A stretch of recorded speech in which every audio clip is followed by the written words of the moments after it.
Red siren, নিভে যাবে সব আলো। 7 তারিখে কি হবে দেশ জুড়ে?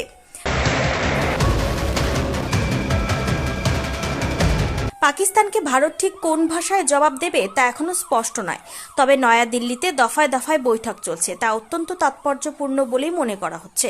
গত 11 দিন ধরে একটানা সীমান্তে গুলিবর্ষণ করে চলেছে পাকিস্তান। সেই আবহে দেশের সব রাজ্যকে বিশেষ নির্দেশ দেওয়া হয়েছে কেন্দ্রের তরফে। দেশের সব রাজ্যে হবে মক ড্রিল। এটা যে কোনো সাধারণ বিষয় নয়, তা স্পষ্ট। কারণ এভাবে দেশের সব রাজ্যে মক ড্রিল করার কথা সচরাচর বলা হয় না কেন্দ্রের তরফে। 1971-এ ভারত পাক যুদ্ধের আবহে এমন মহড়া হয়েছিল রাজ্যে রাজ্যে। তারপরে এই প্রথমবার এমন মহড়ার আয়োজন করা হচ্ছে। আগামীকাল বুধবার 7ই মে এই মক ড্রিল হবে বলে নির্দেশ এসেছে কেন্দ্রের তরফে। কি করতে হবে সেটা উল্লেখ করে দেওয়া হয়েছে চিঠিতে। বুধবার ঠিক কি করতে হবে? দেশের 244টি জেলায় মক ড্রিল হবে। রাজ্য প্রশাসন বিষয়টি দেখবে। নেহরু যুব কেন্দ্র সংগঠন এনসিসি অংশ নেবে। এয়ার রেড সাইরেন বাজিয়ে পরীক্ষা করা হবে। সাধারণ মানুষকে সতর্ক করার জন্য বাজবে এই অ্যালার্ম। স্কুল, অফিস, কমিউনিটি সেন্টারে হবে ওয়ার্কশপ। হামলা হলে কাছাকাছি আশ্রয়স্থল কিভাবে খুঁজে বের করতে হবে তা শেখানো হবে।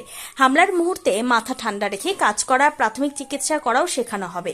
হঠাৎ ব্ল্যাকআউট বা অন্ধকার হয়ে যাবে শহর, নিভে যাবে সব আলো। রাতের অন্ধকারে কোনো এয়ার স্ট্রাইক হলে এই কৌশল নেওয়া হয়। 71-এর যুদ্ধের সময় এই কৌশল নেওয়া হয়েছিল। মিলিটারি বেস, পাওয়ার প্ল্যান্ট বা গুরুত্বপূর্ণ বিল্ডিংগুলি এমনভাবে ঢেকে দেওয়া হবে যাতে স্যাটেলাইটে ধরা না পড়ে।